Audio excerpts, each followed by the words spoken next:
Olá, gente. Hoje nós vamos falar do tecido conjuntivo. O que vem a ser tecido conjuntivo? O tecido conjuntivo é aquele que vai estar basicamente difundido por todo o nosso corpo. Na realidade, a palavra conjuntivo ela é muito genérica, porque ela representa uma característica que é comum a vários tipos de tecidos encontrados no nosso corpo. O tecido conjuntivo ele é subdividido, porque por mais especialização que cada tecido tenha, eles apresentam características comuns. Por isso, estão dentro do grande grupo denominado de conjuntivo. A característica fundamental do tecido conjuntivo é apresentar substância entre as suas células, as chamadas substâncias intercelular. Essa substância intercelular, ela vai preencher os espaços entre as células de tal maneira que ela cria um aspecto funcional ao tecido. Porém, essa substância pode variar e é justamente essa variação que confere ao grande grupo de conjuntivo as suas especializações. O tecido conjuntivo, ele é subdividido no chamado tecido conjuntivo propriamente dito, tecido conjuntivo batizado de adiposo, o tecido conjuntivo batizado de cartilaginoso, o tecido conjuntivo batizado de ósseo e o tecido conjuntivo chamado de hematopoético, que você conhece com o nome de tecido sanguíneo. Mas esse, a gente vai falar nele na próxima aula, porque ele é muito especial. Hoje, nós vamos nos preocupar efetivamente com o propriamente dito, o adiposo, o cartilaginoso e o ósseo.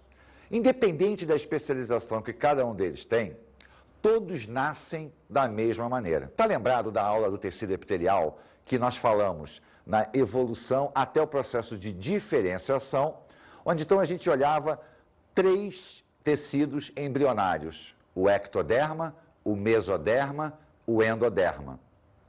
Para o tecido conjuntivo, essa sequência ela é única. Você vai ter início no zigoto, né? Após a fecundação, começa o processo de segmentação, originando aquele conjuntinho de células denominadas de mórula, e essa mórula, então, começa a se especializar, formando tecido embrionário, né, o folheto embrionário, denominado de mesoderma. O mesoderma, então, vai dar origem, entre outras coisas, ao grande grupo de tecido conjuntivo. Então, o tecido conjuntivo não é uma estrutura única. Ele vai ser subdividido dependendo de cada função exercida dele dentro do nosso corpo. E nós vamos começar falando do tecido conjuntivo propriamente dito. Por que ele tem esse nome de tecido conjuntivo propriamente dito? Porque, na realidade, ele é o único tecido que congrega todas as características específicas da palavra conjuntivo. O que é conjuntivo? O que é a conjunção? É a união. Ele, na realidade, vai reunir todos os tecidos. Ele vai ser o elo de ligação entre os mais especializados tecidos no nosso corpo, a nível estrutural e a nível funcional também. Como qualquer outro conjuntivo, ele tem sempre 2 partes: as suas células constituintes e a sua substância intercelular ou intersticial. Vamos começar a falar da substância intersticial ou intercelular. No caso do tecido conjuntivo propriamente dito, como todos os outros, a mais importante substância presente é a água. A água é um dos elementos fundamentais na constituição do tecido conjuntivo. Então, na substância intercelular, nós temos água, temos proteínas, temos carboidratos, temos lipídios e temos um conjunto de fibras. Fibras essas que apresentam características físico-químicas diferentes. Existem 3 fibras básicas: as chamadas elásticas, as chamadas colágenas e as chamadas reticulares. As fibras elásticas possuem uma proteína chamada de elastina. A elastina vai dar a característica elástica do tecido. É a que permite que o nosso tecido mude de forma e volte à sua forma anterior. Então, ela dá ao tecido conjuntivo propriamente dito a característica de mobilidade. Quer ver um exemplo? Quando a gente pega a nossa pele, que a gente aperta na realidade, nós estamos apertando aqui e o tecido conjuntivo lá embaixo vai permitir que ela volte à posição original. Então, essa elasticidade que o tecido conjuntivo possui é dado por essa fibra. Porém, a mais abundante fibra se chama colágeno. É uma fibra altamente resistente, capaz de ser tão dura quanto o osso. Depende da arrumação das suas moléculas. Quando eles se arrumam paralelas, as moléculas se tornam paralelas umas às outras, você tem feixes de fibra, essa fibra se torna muito rígida. Então ela é importante, por exemplo, na ligação do músculo ao osso, aquilo que você conhece com o nome de tendão. O tendão, na realidade, é fibra colágena. Mas a fibra colágena tem uma característica muito interessante. Se ela não estiver arrumada, se ela não estiver paralela, ela permite uma flexibilidade tão grande quanto a elástica. Já nas fibras reticulares, na realidade, ela é formada pelo colágeno. Só que são proteínas colágenas bem fininhas, formando uma rede, daí o nome reticular. Na realidade, essa estrutura está muito ligada ao nosso sistema imunológico e ao nosso sistema produtor de células sanguíneas, lá o tecido hematopoético. Então é uma fibra que não está disseminada pelo nosso corpo de uma maneira assim muito generalizada, mas ela está em locais muito específicos, como por exemplo as áreas produtoras de sangue, a área da medula óssea vermelha. E, óbvio, a gente encontra ela pelo corpo nas áreas do sistema reticular, que é o sistema ligado à parte imunológica. Então nós vimos 3 fibras, colágena, elástica e reticular. Só que a arrumação delas, associada às proteínas, vão caracterizar o tecido conjuntivo propriamente dito de 2 formas, frouxo e o denso. O tecido conjuntivo frouxo é aquele que preenche o nosso corpo. Na realidade, ele vai estar espalhado por todo o nosso organismo, entre os órgãos, entre uma estrutura e outra, para preencher o espaço vazio. Então ele é amorfo, ele não tem uma forma definida, ele vai se moldar dependendo da região onde ele se encontra. Há uma predominância de água, há uma predominância de proteínas, para que ele tenha uma certa densidade e com isso possa preencher o espaço. Já o denso pode se apresentar de 2 formas, modelada ou não modelada. A não modelada também nós encontramos por todo o corpo. É a famosa derme. Lembra dela que nós estudamos lá no tecido epitelial? Pois é, a derme é tecido conjuntivo propriamente dito, denso, não modelado.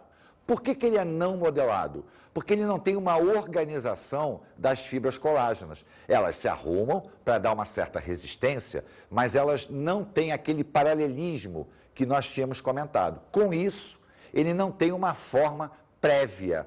Ele tem um aspecto de uma base, mas não um detalhe, uma forma assim pré-definida. Já o modelado, não. O nome está dizendo, ele ganhou um modelo. As fibras se colocam paralelas, dando a máxima resistência possível. É a formação do tendão. O tendão que liga a estrutura muscular ao osso são fibras colágenas que, ao se colocarem em paralelo, formam o chamado tecido conjuntivo propriamente dito, denso, modelado. Então, repara que o tecido conjuntivo propriamente dito, ele está em todo o nosso corpo. Vamos falar agora das células dele. Cada célulazinha tem um papel fundamental em toda essa maquinária conjuntiva. A primeira célula é o fibroblasto. O fibroblasto, o nome está dizendo, ó, fibro. A finalidade dele é formar fibras, é dar a constituição do tecido. Ele é o responsável por montar as estruturas do tecido. Só que a gente tem que entender que toda estrutura celular, ela tem o seu momento de ápice metabólico, quer dizer, ela pode produzir, ou ela tem aquele momento de descanso dela. E a terminologia utilizada, ela é muito ligada a isso. Quando a gente fala no fibroblasto, a palavra blasto está dizendo para a gente que a célula está em plena atividade. É uma célula jovem com capacidade de produzir. Quando a gente fala in situ, o fibrócito, por exemplo, que é a mesma célula, só que agora ela está num sentido de descanso, ela reduz a atividade metabólica dela. Mas a gente tem que entender e lembrar sempre que uma célula é capaz de passar de uma área não metabólica para a metabólica e vice-versa. Quando o nosso tecido está montado, o fibroblasto passa a condição de fibrócito. É uma célula mais fusiforme que vai ficar imóvel, vai ficar no seu metabolismo basal, apenas para mantê-la viva. Mas numa necessidade de reposição, num processo de cicatrização, o fibrócito pode imediatamente voltar à condição de fibroblasto para sintetizar novo tecido e repor aquela perda. A nossa segunda célulazinha é o adipócito. O adipócito é uma célula globosa, gordinha, capaz de acumular gordura. Lembre-se que a gordura é a nossa reserva energética. Então o organismo guarda a gordura justamente nessas células. Por isso a gordura engorda, porque a célula expande e com isso expande todo o tecido da gente. Só que para nós mamíferos, o adipócito tem uma grande função, além de guardar gordura. Ele se coloca abaixo da nossa derme, formando um tapete, um isolamento entre a nossa pele e a parte interna do nosso corpo. Essa camada de gordura, essa camada de adipócitos, ganha o nome de panículo adiposo. E ele vai isolar o organismo do meio ambiente, fazendo com que a gente não perca calor e também não ganhe em excesso. Porque nós somos animais de temperatura interna constante. Então ela não deve sofrer variações em relação ao meio ambiente. Então essa camada de gordura, já que a gordura é um excelente isolante, vai manter o nosso organismo isolado do meio ambiente. A nossa terceira célula é o mastócito. O mastócito, ele é produtor de duas grandes substâncias, a histamina e a heparina. A histamina tem a característica de aumentar a permeabilidade dos vasos sanguíneos. Ele torna o capilar mais permeável, permitindo a saída do plasma, inundando o tecido. Isso é importante para favorecer um processo chamado de diapedese, que é a saída das células de defesa de dentro da corrente sanguínea para o tecido conjuntivo. Só que quando as células saem, o plasma sai junto, provocando então a inundação do tecido, o que caracteriza o edema. O edema, então, é a inundação do tecido por plasma, principalmente pela ação da histamina. As pessoas alérgicas têm uma resposta à histamina muito grande, por isso a região que está com alergia, ela incha. Então a histamina, ela é importante, só que ela de vez em quando cria um probleminha para o nosso organismo ao se tornar exagerado nos processos alérgicos. A outra substância é a heparina. A heparina é o nosso anticoagulante natural. Ela faz com que o nosso sangue não coagule dentro dos nossos vasos sanguíneos. Ela mantém o processo de coagulação parado, até que seja necessário. Porém, para que a heparina deixe que o processo aconteça, nós temos outras substâncias que vão inibir a sua ação. Então, o mastócito produz duas substâncias que, para o funcionamento orgânico, são essenciais: a histamina e a heparina. Acontece que nós temos um quarto grupo celular que, na realidade, ele é o stand-by, o alicerce de todo esse funcionamento, que são chamadas células mesenquimais. A finalidade delas é originar qualquer uma outra célula, porque a célula mesenquimal, ela guarda a propriedade embrionária, a propriedade de se tornar diferenciada. Essa célula, ela é considerada tecnicamente como uma célula indiferenciada, ou seja, ela não tem uma forma definida. Dependendo da necessidade, ela vai se diferenciar no mastócito, por exemplo, no fibrócito, por exemplo. Então, ela guarda uma característica embrionária para ser usada pelo nosso tecido dentro de uma necessidade muito grande. A nossa próxima célula denomina-se macrófago. O macrófago, como o nome está dizendo, é uma grande célula comedora. Fago é comer, macro é grande. Na realidade, ela é uma grande célula de defesa. A finalidade dela é patrulhar o nosso organismo. Ela é a nossa primeira linha de combate celular. Qualquer invasão que o nosso tecido ocorra, tenha por um micro-organismo, uma bactéria, um vírus, um protozoário, qualquer coisa, o macrófago será a primeira linha de combate. Só que essa célula não nasce no TCPD, ela nasce na corrente sanguínea, numa outra chamada de monócito. O monócito é uma célula sanguínea que migra para o TCPD e a partir daí ele sofre um processo de diferenciação, originando então o macrófago, que é uma grande célula, extremamente protetora, digamos assim, dos nossos tecidos. Falando em defesa, nós temos os leucócitos de uma maneira geral. E são células sanguíneas. Ocorre que muitas delas migram para o TCPD. O monócito, por exemplo, migra para dar origem ao macrófago. O linfócito migra para dar origem às células que vão trabalhar exclusivamente com o nosso sistema imunológico. O linfócito, ele se diferencia em linfócito T e linfócito B. O linfócito T, de uma maneira geral, ele é especializado na identificação daquela substância ou daquele micro-organismo que nos está atacando. E o linfócito B vai se transformar numa célula chamada de plasmócito, que é a produtora dos anticorpos, que são proteínas de defesa.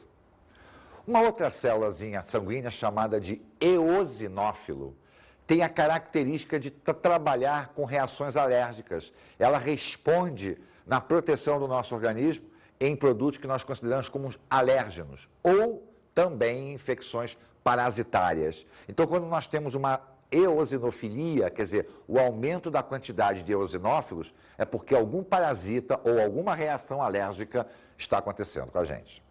E a grande, talvez a maior célula em nível quantitativo do nosso corpo são os neutrófilos. Os neutrófilos têm uma capacidade de fagocitose muito intensa. É o maior quantitativo sanguíneo e está presente no nosso tecido conjuntivo também para auxiliar os macrófagos nesse combate. Então nós temos grandes células de defesa que trabalham dentro do nosso TCPD.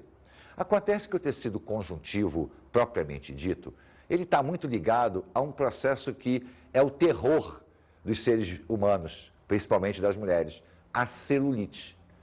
Vamos ver o que as pessoas pensam da celulite, o que elas acham que é a celulite. Vamos à enquete.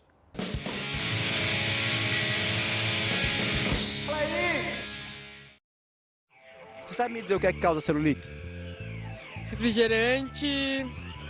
Não sei, acho que fritura que deve causar. Maus hábitos alimentícios e uma predisposição genética. Uhum. Você sabe me dizer em qual tecido ela se encontra? Conjuntivo. O que causa celulite?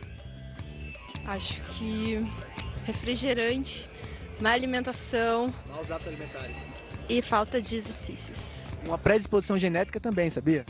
Não sabia. Isso, se você tiver na sua família alguém que já teve muita celulite, significa que você tem predisposição a ter muita celulite. Minha família é o contrário. Não tem? Não tem.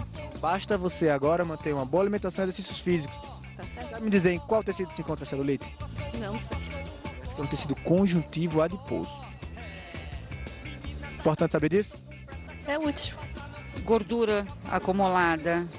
E a senhora? Líquido, Falta de líquido, exercício físico. exercício físico, exatamente. E uma predisposição genética, significa a família da senhora tem? Eu acho que todas têm predisposição genética. Todas, né? Todas. Não tem uma que não tem. Tem que se cuidar. Com certeza. Você sabe me dizer em qual tecido fica a celulite? Na perna, né? A perna fica muito com onde o nome da pele? Chama-se tecido conjuntivo. É o tecido conjuntivo adiposo, que é a parte da gordura. Uhum. Certo. Dizem que é refrigerante, né? Mas acho que não tem nada a ver. Maus hábitos alimentares também. Também. Sedentarismo Com certeza. e uma predisposição genética. Também. Na sua família, tem muitas mulheres com celulite? Não. E na sua? É difícil mulher não ter celulite, né? Acho que um pedacinho, né? Sempre tem um pouquinho, mas não aquelas coisas de laranja, aqueles buracão. Dizer onde fica esse pedacinho de celulite na sua família? Qual o tecido? Não. Tecido conjuntivo. Não sabia. Não. Ele é responsável pelo acúmulo de gordura, é onde está a celulite.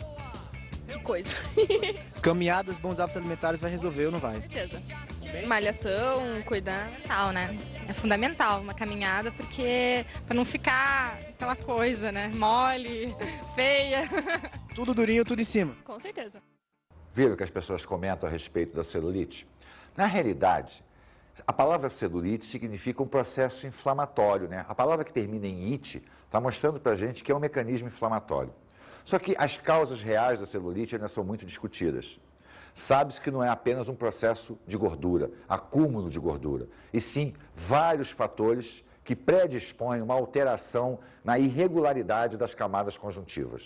Então você tem problemas de ordem genética, alimentar, de trabalho, né? Então a postura da gente também. Então a celulite é um processo muito complexo e que hoje em dia já existem tratamentos que melhoram. Mas existem pessoas com uma predisposição genética tão intensa que até o tratamento se torna dificultoso. Vamos falar agora do tecido conjuntivo chamado de tecido adiposo. Na realidade, esse tecido adiposo, ele é a arrumação das células adiposas, que nós encontramos no TCPD, né? Então, o tecido adiposo é quando as células adiposas se arrumam numa região abaixo da derme, que nós chamávamos de hipoderme. Hoje, modernamente, a gente se refere a essa região chamada de tecido celular subcutâneo. Na realidade, ele é o panículo adiposo, aquela camada de gordura que isola o meio interno do nosso organismo do meio externo. Então, ele é extremamente importante para os mamíferos, visto que os mamíferos são animais endotermos, temperatura interna é constante. Além disso, é a região onde nós guardamos gordura, a nossa reserva energética. Então, o tecido adiposo, ele se confunde muito com o tecido propriamente dito, né? O conjuntivo propriamente dito. O terceiro tecido é o chamado tecido cartilaginoso. Não confunda tecido cartilaginoso com cartilagem, porque a cartilagem já é a estrutura formada a partir do tecido cartilaginoso. Como ele é um tecido conjuntivo, ele tem a sua substância intercelular e as suas células. Na sua substância intercelular, nós temos a água, proteínas, colágeno e temos também um ácidozinho chamado de ácido hialurônico. O ácido hialurônico é a nossa cola. Na realidade, ele está presente em todos os nossos tecidos, porque ele favorece a união entre as células. No caso do tecido cartilaginoso, ele vai permitir o agregamento das partículas junto com as células do tecido, formando um tecido que tem uma flexibilidade muito grande. E duas fibras fazem parte desse constituinte, colágeno e a elástica. Então, aquelas fibras que nós já vimos no TCPD estarão presentes também no tecido cartilaginoso. As suas células são inicialmente denominadas de condroblastos. Os condroblastos são células de alta atividade metabólica que vão montar esta substância intercelular. Só que à medida que o tecido vai se formando, ele vai se tornando mais denso. E o tecido cartilaginoso, ele tem uma característica, ele não é vascularizado. Ele não tem vaso sanguíneo. Se ele não tem vaso sanguíneo, ele não recebe nutrientes nem oxigênio. Essas células, então, os condroblastos, à medida que vão terminando a montagem da substância intercelular, que nós chamamos de matriz cartilaginosa, a densidade fica tão grande que o oxigênio não consegue penetrar. E aí as células vão reduzindo a atividade metabólica dela. Elas vão ficando menores, menores, menores, até que a atividade metabólica simplesmente para. Não para de a célula estar morta, mas reduz a níveis mínimos, só para manter a célula viva. Nesta situação, ela deixa de se chamar condroblasto e passa a se chamar condrócito. Bem, mas o tecido tem que ser nutrido. Ele vai ganhar, então, um tecido conjuntivo por fora dela, o pericôndrio. O pericôndrio é um tecido conjuntivo que reveste o tecido cartilaginoso e por onde existem vasos sanguíneos, permitindo, então, a nutrição das células do tecido cartilaginoso. Mas o tecido cartilaginoso, após essa arrumação, vai dar origem às cartilagens. E nós reconhecemos 3 tipos de cartilagem: a hialina, a elástica e a fibrosa. A hialina é a mais abundante cartilagem do nosso corpo. Na realidade, ela forma o molde do esqueleto do feto. Durante o processo de desenvolvimento fetal, todo o esqueleto é moldado, na sua grande maioria, pela cartilagem hialina, para depois ser substituído por tecido ósseo. Ela está presente também em várias partes, nas extremidades do nosso osso, onde existem as articulações, justamente para permitir que os nossos ossos se movimentem. Ela, por exemplo, forma a cartilagem do tubarão, aquela famosa que o pessoal vende na farmácia. Pois é, o tubarão é um peixe condricte e ele tem toda a sua estrutura formada por cartilagem hialina. A elástica tem uma predominância daquela substância chamada de elastina. Ela é mais flexível, ela tem uma maior elasticidade. Ela está, por exemplo, formando a glote, que é a separação do sistema respiratório e do sistema digestório. Ela forma o nosso pavilhão auditivo, né? A área externa da nossa orelha. E a fibrosa, o nome está dizendo, é a mais resistente, predomínio de colágeno. Ela está presente nas regiões onde há necessidade de amortecer o impacto. Os meniscos, por exemplo, os chamados discos intervertebrais, aqueles que ficam entre as vértebras da nossa coluna vertebral. A finalidade é amortecer o impacto provocado pelo sistema ósseo. Então, o nosso esqueleto sempre vai ter amortecedores nas áreas de maior impacto, nos joelhos, por exemplo, e na nossa coluna vertebral.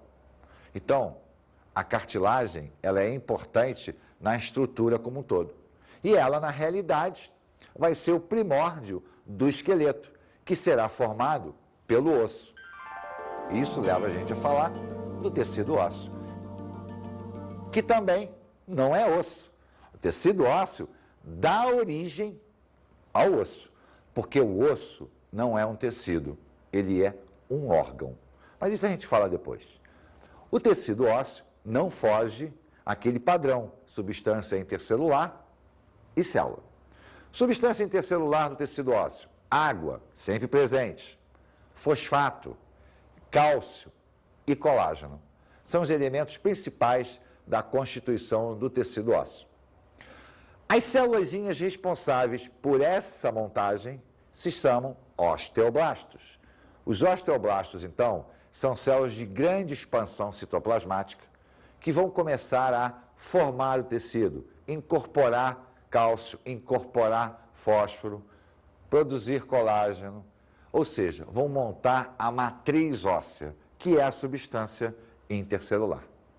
Mas à medida que a matriz vai ficando pronta, as células vão reduzindo a sua atividade metabólica. Mas ao contrário do tecido cartilaginoso, o tecido ósseo é altamente vascularizado, porque essas expansões citoplasmáticas, à medida que elas vão reduzindo, elas formam canais, e esses canais vão permitir a difusão de plasma, vão permitir a difusão de oxigênio e nutrientes. Com isso, a atividade celular do osso se mantém muito ativa. Bem, só que o osteoblasto, ao reduzir a atividade metabólica, se torna um osteócito, que vai ficar, então, quietinho. É uma célula mais, aspecto mais redondinho, que se mantém quieto até que haja necessidade de uma nova ativação, no caso, por exemplo, de uma fratura. Mas acontece o seguinte, vai surgir aí um terceiro elemento, aquele elemento que vai fazer a transição entre o molde cartilaginoso e o osso propriamente dito. Mas antes da gente falar nesse elemento, eu comentei que tecido ósseo não era osso. Porque à medida que o tecido ósseo vai se formando, ele vai criando uma forma para dar origem ao osso. Esse processo se chama ossificação. Bem, a terceira célulazinha envolvida nessa confusão de tecido ósseo se chama osteoclasto. A finalidade dela é retirar o molde e permitir que o osteoblasto monte o tecido ósseo. Esse processo, a ossificação, Na realidade, é a troca. Tira-se um molde e coloca-se o tecido ósseo. Existem dois tipos de ossificação, a chamada endocondral e a chamada membranosa. A endocondral é quando o molde é de cartilagem. Então você tem um molde cartilaginoso, inicia-se pontos de ossificação dentro desse molde, onde os osteoclastos vão comendo, vão tirando o molde, enquanto os osteoblastos vão montando o tecido ósseo. A membranosa é quando o molde não é de cartilagem, ele é de colágeno. Então existem, por exemplo, os ossos chatos que formam o nosso crânio, a formação básica é de colágeno, mas o processo é semelhante. Os osteoclastos vão tirando o molde, enquanto os osteoblastos vão montando o tecido ósseo. Independente dela ser endocondral ou membranosa, todas as duas são processos de ossificação, onde o nosso molde fetal vai dar origem ao osso. O osso, ele deixa de ser um tecido. O osso, na realidade, passa a ser um órgão. Por quê? Porque dentro dele vão existir várias funções. A função adiposa, a função cartilaginosa, a função sanguínea. Então ele ganha uma importância fundamental para o nosso organismo. Vamos agora às nossas dicas de estudo.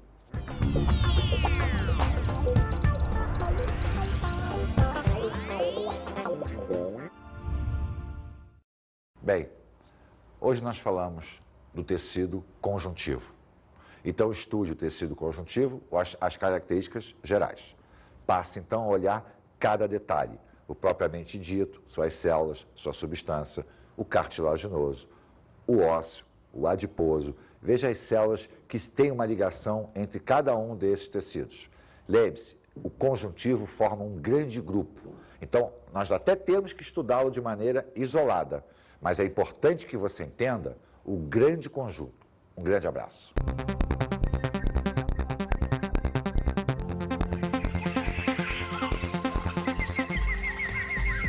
Na aula de hoje, conhecemos o tecido conjuntivo. Falamos do tecido conjuntivo como um todo.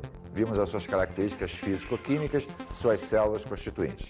Vimos a subdivisão do tecido conjuntivo, no propriamente dito, cartilaginoso, ósseo e no adiposo. Vimos que cada tecido desse tem as suas células e a sua substância intercelular. Bons estudos!